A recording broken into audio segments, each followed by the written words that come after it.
काली अमूल सरी जाइथिला बोली लाली चाह करिकी पीवा पई पड़िथिला। जय जगन्नाथ सांग माने आज फाइनाली लेट हो पछे अमूल आसीगला और मो चाह पीवाटा भी आरंभ होईगला। खरा वर्षा शीत जहाँ भी हो चाह न पीले सकाळू हबनी। मु से गुटे टाइम ही पिए, बाकी जी जेमती दिए टिके पी दिए। आउ पाची नाही कदली गुड़ाक नहीं आसिकी कहउचंदी पाची जीव रखिदे, जम्मा पाचु नाही सेका बहुत लेट होउछु। तो सेदिनकार मटन बळी जाइथिबार आज गरम करिकी टिके खाइबा पई पड़ी।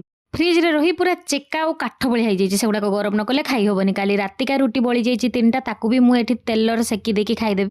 आज सकाळू खाली खाइबाटा बळका बळकार चल जीवो। आ परोटा सहित काहाकू कदली भल लागे? हे मते तो बहुत पसंद।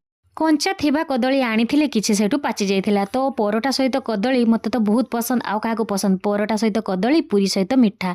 तो परोटा सहित कदली खाइकी देखिबा, टेस्ट करिया केमती लागुची। आगुरु तो मु खाइछि, आपण माने जदि खाइ नांते थरे टेस्ट करिके देखिबे केमती लागुची कहिबे। दिहिपर बेसी किछि न करिकी मो माँ देइथिबा देसी अंडा झोल, आउ टिके कबी दंठा खडरा, आउ टिके एटा सालेड।